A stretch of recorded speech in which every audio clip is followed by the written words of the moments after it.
Hey guys, so today we're going to be taking a look at the Spectra Mini Plus electric skateboard and commuter backpack from Walnutt Technology. And so over the past couple of months, I've become more and more curious about electric skateboards and the different sizes and price points that are available. Recently we did a video for the Urban E-Skateboard V2, and that was a great option to check out. I really like how portable that board was. So I've definitely been trying to explore what capable electric skateboards are available that are still a reasonable size. And so in addition to the Urban V2, another option that I came across was the Spectra line of electric skateboards. And they seem to have come out with a few different iterations of boards now. I was very intrigued in particular by the size that you see here. This is the Mini Plus, which is a little bit larger than their smaller offerings, but it suits my size well. And so I reached out to the company to see if they had any review units available, and they were kind enough to send over the Spectra Mini Plus and the Commuter Backpack that they make to make it a little bit easier to transport your board if you don't want to carry it around in your hand. And I've been using this for the past couple of months, and overall I've been really impressed with how well the board has performed. It handles my weight and size really well, and I'm just really excited to share it with you guys. So I want to go ahead and thank the company for sending the items for me to test out, and let's just go ahead and jump in and take a closer look at the Spectra Mini Plus and the Commuter Backpack from Walnutt. And so jumping into the appearance of the board, the first thing I'll mention is the size. So the board is 23 inches long, which is an awesome size in my opinion. It's not quite as portable as the 19-inch Urban V2 that we looked at in the past. So this isn't going to be as easy to carry around in one hand or as easy to put into a backpack. It's also a little bit heavier. This one comes in at 9.4 pounds. But I really like that this is a little bit longer. I feel like it adds some extra stability, especially for me because I have larger feet. It's nice to have some extra space to maneuver. And I've definitely noticed a difference while going downhill in particular, with additional control and just confidence in my movements with this longer board. So it's a nice kind of trade-off between the longer boosted boards and the shorter V2 that we took a look at. So really like this kind of mid-range size. The board has a nice maple deck, which feels very sturdy. I haven't noticed any issues. I weigh about 200 pounds, and it's been able to handle that easily. I haven't noticed any bending or flexing of the board that would worry me. Continuing along the outside, I really like the wheels that were included on this board. They've been able to handle a variety of terrains very easily. They roll very well, so the board has some nice bearings included with it. And then flipping it over, we can get a look at the underside. It has some nice sturdy trucks that you can adjust. They do include a wrench if you don't have one, so you can change how tight or loose the board is depending on how you like to ride. Here near the top, you see this large casing that kind of protects all the electrical components and the battery. And so while we're on the battery, I'll go ahead and showcase the charger that the board comes with. It's nice that it actually has a magnetic charger as opposed to the chargers that you have to plug in other boards. And so these magnets align easily with the logo on the bottom of the board, so you can just slide that and it kind of locks into place. It's not super secure. It does feel like it could fall out easily, but when you're resting the board on the ground, it's been able to charge it very easily. I haven't woken up and found that the board hasn't charged or anything like that. And I just really like how portable the chargers for these boards have been. No bigger than a laptop charger, so very easy to just toss into a bag and have with you at any time, so that if you run out of juice throughout the day, you can just sit down somewhere and allow it to charge up. And so speaking of the battery, it has a max range of 6.2 miles. And for the most part, I haven't really gotten that range. I typically get between 3 and 4 miles, and that I think has to do more with my weight. The board isn't really meant to hold somebody that's about 200 pounds, and I also ride around a fair amount of inclines here in my neighborhood, and when I'm going to the coffee shop where I typically go, there's some up and down hill that really affects the power of the board. But even though I'm not typically able to get the full 6-mile range, it's still enough to get me from where I need to go. I typically travel pretty short distances where I can just sit down and recharge the board while I'm either working or having lunch or something like that. Near the bottom of the electrical and battery area of the board, there are 2 simple buttons. One is a power button that you press and hold down to turn the board on. And then on the other side, you have a simple button to turn on the LED lights on the front that the board has, so that you can be a little bit more visible if you're riding around at night, and so that you can see a little bit ahead of you in case there's any obstacles in the road. So it's really nice to see these LED lights thrown in. As I've been riding around at night, sometimes it is a little scary, especially when I was using the Urban V2, because it doesn't have these lights. So this does make me feel like I'm a little bit more visible. And so as far as the speed of the board, it can reach up to 12 miles per hour. And I found this to be pretty consistent, especially on flat surfaces. I've been very impressed with how speedy the board is and how well it's able to handle my weight. And one thing that really impressed me about it was how well it was able to go up inclines. Definitely handles inclines much better than the Urban V2. Even with the same inclines, I was able to go up speedily. And it does have a pretty big impact on the battery life, but in general, it's a nice pace. I definitely don't feel stuck when I'm going up 10-degree inclines or so. And speaking of the performance, one thing that I was very curious to try out was the 3D posture control system that the company talks a lot about on their website. And so basically what they say is that the board can sense how you ride the board, and then based off your body movements, it can adjust to forward motion, to backward motion. So if you're going down hills, it can help you adjust so that it goes a little bit slower. Uphill, it can help you. And so it has these 2 points on the board that you can use to kind of help guide your feet. It also pairs with the app, which we'll take a look at in a little bit. And then you can control the board using just your body. And so this definitely takes a little while to get used to, and it's not always as smooth as I would have liked, but I was impressed with how well it worked. Every time I tried to use it, I was able to get going, and it took a little while to kind of figure out how to brake and move forward and such. But as you practice it more, it definitely gets more intuitive. And the idea is that the board starts to learn how you move the more you use that feature, so it should get easier. I can't really speak to that. I typically just use the app to control this, as I like to have a little bit more precision over my speed and braking. But for the most part, it's a nice innovative feature. I'm excited to see the company just trying out new stuff. And I'll definitely continue to experiment with these features going forward and see if after continuing to use it with the gestures, the board does in fact learn how I typically ride. And so one thing that I noted in the video for the Urban V2 was the braking and how it could take a little bit to actually get the board to fully stop. And so kind of a similar issue here when you're riding with the app. If you pulled back fully on the brake, there's still a little bit of a lag in when the board stops. So just something to keep in mind as you're approaching crowded intersections, or if you see people around, you want to make sure to plan that out so that you don't end up crashing. A nice feature with this board is that if you're going and you just jump off the board and you take both feet off, the board should stop. This works pretty consistently. There's been a few times where it's taken a little bit to kick in, but for the most part, it's nice to have that extra bit of reassurance that if I'm going a little faster than I wanted to, or downhill or something like that, that I can just jump off and that the board's not going to continue flying downhill into traffic or something like that. And so in addition to the gesture control, there's actually 2 other ways to control the board. One is with a physical remote, which is sold separately, and I haven't had a chance to test that out. And the other is with an app that you can download to your phone.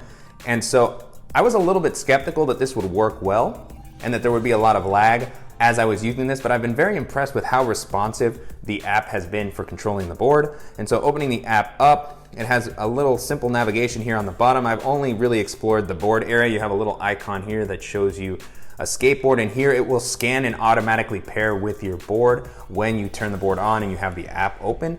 And so I really enjoyed using the app. It's been very intuitive overall. You have the ability to select the option to kick push the board. So if you don't want to start from still and you actually want to push off, you can turn that on to allow the board to work with you and make it a little bit easier. There's also the ability to toggle the different speed settings of the board. So they have a low, medium, and a high, kind of like what we saw with the Urban V2. And for the most part, I just spend my time in the high mode, as that's typically the speed that I want to go at. And then if you actually want more of a remote experience, you can select remote control in the app. And then that has what is essentially a virtual toggle that allows you to simply scroll up to be able to accelerate the board and scroll down to decelerate and brake. Holding the toggle all the way up, the board picks up speed pretty quickly. It shows you an indication of your battery life and how fast you're going. So it's nice to have those quick facts. They've been pretty accurate for the most part. And it takes a little bit of getting used to using an app as opposed to a more physical controller. There were many times where I was a little bit worried that I didn't actually have my finger on the joystick or that I would lose control. But once it's on there, if you don't release, it's very easy to slide up and down. The board is very responsive. You can even go in reverse if you need to. So I really like how well the app has performed. It's been very easy to ride. And then the benefit of not having the remote is that it's just one less thing I have to carry around and worry about charging, or that I could possibly lose. And you do have the ability to purchase that separate remote if you still want something physical to control the board with. As I test the board out more, and as I notice any issues developing with battery or mechanical components, I'll make sure to post updates regularly, as durability with the boards is one of the main issues that I've noted in the reviews that I've read. So I want to make sure to be able to continue testing it and keep you guys up to date. So taking a look at the Commuter Backpack, this definitely has an interesting design. It seems like the company really tried to balance the ability to carry a skateboard with this while also making it somewhat fashionable. And so the bag has a very slim silhouette. It's very minimalistic as far as storage and organizational options. It's really just meant to be something to hold the skateboard and a few essentials that you might need throughout your day-to-day. As far as capacity, I'd probably place it between 12 and 15 liters. So still enough to be able to hold your laptop and a few essentials, but definitely not meant for carrying a lot of bulky items like gym clothes or a thick lunchbox or anything like that. The bag is made entirely of polyester, which does make it very lightweight, but it doesn't feel super durable. Especially with the fact that you're going to be carrying around a pretty heavy skateboard on a regular basis, I'd be a little bit concerned about how well it's going to hold up over a few years. But considering the low price point, this seems pretty reasonable, and so far I haven't noticed any issues while I've been carrying it around with the skateboard. No tears or any fears that the skateboard was going to fall off while I was walking around with it. As far as the zippers, the bag doesn't appear to have YKK zippers or anything like that, but they do seem to have at least a little water resistance here, so if you do get caught in some light rain, you should be okay. And so on the sides, the bag has some small compartments that could be used to hold something like an umbrella or a really thin water bottle. I was a little bit sad about how small these compartments were, so I wasn't actually able to fit the water bottle that I typically use in all my other daily bag videos. There's just not enough space, and these don't really come out. The space that you see here is pretty much what you get. So if you have like a smaller Zephyr Hills bottle, it might be able to fit in there, or as I mentioned, a thinner umbrella. So nice to at least have the compartments, but I do wish that they had been a little bit larger, or at least had some more elasticity to allow me to put something a little bit bigger in there. Jumping into the straps on the back paneling, the bag has been reasonably comfortable to wear. As you can see here, the padding is fairly thin, and it's a little bit on the shorter side, so if you're a taller individual, it might be difficult to actually get this to fit comfortably. The triangle strap design is interesting. I hadn't seen that on a bag before, and so I do like that there's no dangling straps and that you do have a fair amount of customization that you can add here to kind of tweak how the bag sits on your back. As far as the padding, there's no mesh lining on the inside or anything like that, so if you're wearing this for a longer period of time, especially with the board on it, you will start to feel some moisture build up on your shoulders. On the back paneling, there is some nice elevation to create these air channels to allow air to flow through and help keep that moisture from building up. The padding itself has been pretty comfortable. It's pretty rigid, but it does feel pretty nice against the back, especially in the lower area. I like this additional support that has been added here for my back. And so jumping into what is really the main reason to get this bag is the ability to attach the skateboard to the front of the bag. It has these two Velcro straps that you can use to latch it down. So opening those up, it does take a little bit of arranging the straps to get everything open. So it's not a quick access to your board, which I would have liked to have seen it be a little bit more streamlined. On the bottom, there's also this zippered compartment here, which I haven't used for any sort of accessories. I really just open this up when I'm gonna tuck the board in just to have a little bit of support so that the full weight isn't hanging on the straps on their own. And so placing the board into the backpack, as you can see, I tuck the bottom of the board into this compartment, and then bringing the straps across, I just tuck that in, make sure that it's nice and tight. The Velcro is held on really strong. I haven't felt any fear of it coming loose as I've been walking around with the board. It does tend to slide a little bit, especially if I don't tighten it completely from side to side, but I still don't feel like it's gonna fall out. That just makes it a little bit strange when I'm going upstairs or anything to feel the weight kind of shifting back and forth. But in general, I believe that this backpack was meant to pair with the smaller options that Spectra sells, so those are a little bit better balanced. As you can see, this comes out over the top a little bit, but it's still been nice to be able to just tuck this into my backpack. This board doesn't fit into the daily bags that I typically use, like the Urban V2 that we looked at, so it's nice to be able to securely attach this on a bag that was actually meant to handle that sort of item. And so jumping into the main compartment, very simple and minimalistic on the inside. Nice big zippered opening so you can see into the main area. One thing that I will commend this bag on is in implementing an elevated laptop compartment. So that's what I'll jump into first. Currently what I have in here is my 13-inch MacBook Pro, but you can see there's some leftover space here at the top, so you can definitely fit that 15-incher in there. And so a really nice thing about this bag is that it's fairly rigid. So when the compartment is elevated, it is really off the ground. So no matter how you place the bag down, it's nice that your laptop won't be touching the ground. I'm always surprised how many high-end bags fail to implement this, even though it's so important for keeping your laptop protected. So I was very happy to see it here in the Commuter Backpack. The sleeve itself is pretty simple. It doesn't really have any padding or anything like that, but it does come out a nice amount. If you do have a wider device, it should be able to fit in there okay. And then at the top of the main compartment, there's two small slip compartments to add some internal organization. So in the larger one here, what I currently have is just a larger power bank. This might be a good spot to put something like your phone or a hard drive or something like that. It doesn't come out quite that much and it doesn't have any elasticity, so the volume that you see here is pretty much what you get, so I wouldn't want to put something too thick in here like my GoPro. I'd be a little bit worried about trying to squeeze that in there, or even something like a mouse. I feel like there'd be a lot of pressure on here, so I do wish that it had a little bit more elasticity, but still nice to have this sort of simple pocket to kind of tuck something into quickly. And then next to that one, there's a smaller slip compartment where I currently have my Apple Magic Mouse. And so this is a really slim mouse and it fits in there fairly easily, but it's still pretty tight.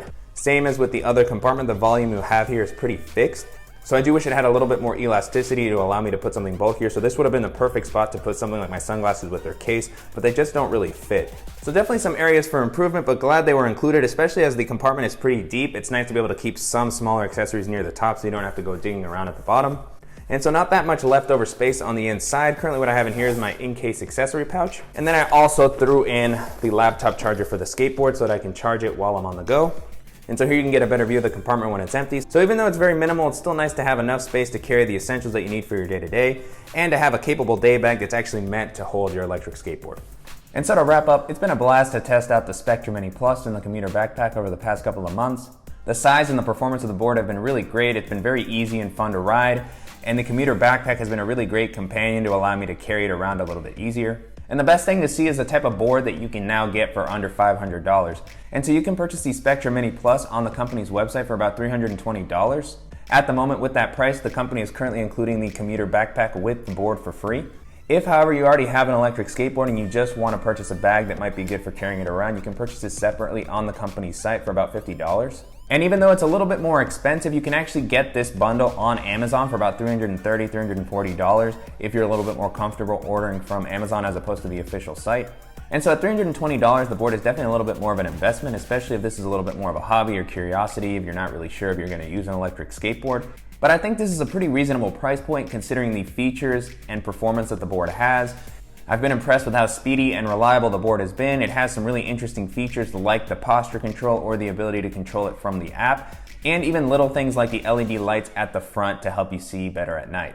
And so one thing that I've learned from all the different searches that I've done for electric skateboards while looking on Amazon and on the internet in general is that it's really hard to find something that's under $500 that also seems to have decent reviews.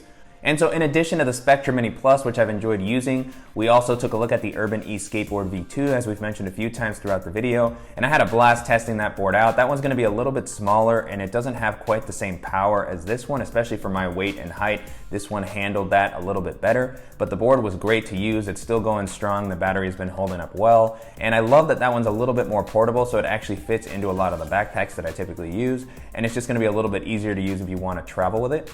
Another nice thing about that board is that it's going to be a little bit less expensive. It comes in at about $179, so if you're a little bit curious about electric skateboards and you don't want to take the jump to the $320 price point, that'll be a good option to take a look at. And a nice bonus with that one is that it actually includes a physical remote to be able to control the board, which some people might find a little bit easier than the app or the posture control that this board has. But with all that being said, the Spectra Mini Plus has been really fun to use. I think it's a great option for anybody looking for a more mid-sized skateboard. And in general, it's been really great to be able to step out of my comfort zone a little bit and test items like this board and the Urban V2 out. I'm excited to continue experimenting with other options, so if you guys have any ideas for things that I could check out on the channel, please let me know in the comments below. And I want to go ahead and thank the company again for sending the items for me to test out. It's been a great experience. And if you guys found this video useful, please go ahead and give us a like. And if you haven't already, please go ahead and subscribe so you don't miss any upcoming videos. And thank you guys so much.